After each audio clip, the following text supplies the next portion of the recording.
Famous اقوال زریں. ا butter truth. کچھ لوگ اپنی اکڑ کی وجہ سے قیمتی رشتے کھو دیتے ہیں. بھروسہ وہ نازک شیشہ ہے جو ایک مرتبہ ٹوٹ جائے تو پھر کبھی نہیں جڑتا، اور اگر کبھی جڑ بھی جائے تو چہرے دو ہی نظر آتے ہیں. لوگوں کو پرکھنا چھوڑ دو. تم نہیں جانتے کوئی اپنے اندر کیسی جنگ لڑ رہا ہے. نیکی اگر رضائے الہی کے لیے کی جائے تو پھر اس کے پھل کی امید لوگوں سے مت کریں، کیونکہ لوگ نہیں، یقیناً اللہ ہی اس کا اجر دے گا. آپ جس چیز پر بھی توجہ دیں گے وہ لازماً بڑھے گی. اب یہ آپ پر ہی ہے کہ آپ نے اپنی زندگی میں کیا بڑھانا ہے. اندیشے، احساس کمتری، نا امیدی، تفکرات یا اللہ پر امید.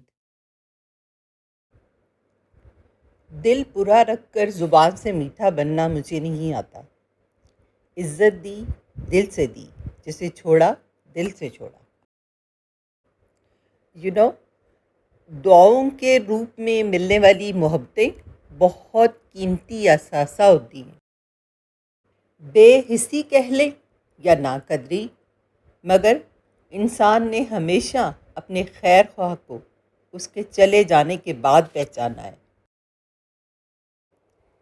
آپ کا طاقتور ہو کر کسی کا سہارا بن جانا ہی اصل قوت ہے.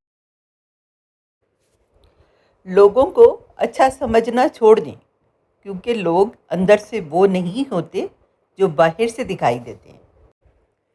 کسی انسان کے پیچھے نہ بھاگیں. اپنا وقار، عزت نفس کو کسی بھی انسان کے لیے داؤ پر مت لگائیں. آپ کا وقار ان سے کہیں زیادہ قیمتی ہے. جو غصے کو پی جاتے ہیں اور دوسروں کے قصور معاف کر دیتے ہیں، ایسے نیک لوگ اللہ کو بہت پسند ہیں. مکافات عمل.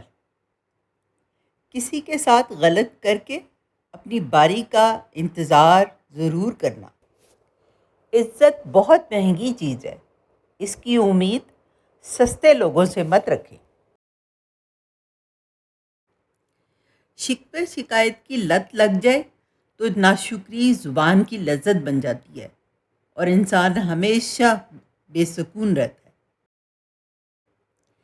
صبر کا دامن نہیں چھوڑنا. وقت بدلے گا، حالات بدلیں گے انشاءاللہ. یہ دنیا ایک بازار ہے اور عنقریب بند ہو جائے گا. خطا کا پتلا ہوں، معافی چاہتا ہوں، عرش والے سے بھی اور فرش والوں سے بھی. جمع کی ہوئی دولت کبھی ساتھ نہیں جاتی، لیکن دولت کمانے کے لیے اگر گناہ کیے ہیں تو وہ ضرور ساتھ جاتے ہیں. ایسی مزید اچھی اور دلچسپ ویڈیوز دیکھنے کے لیے میرے چینل کو سبسکرائب کریں اور اپنے دوست احباب کے ساتھ شیئر کریں. جزاک اللہ خیر.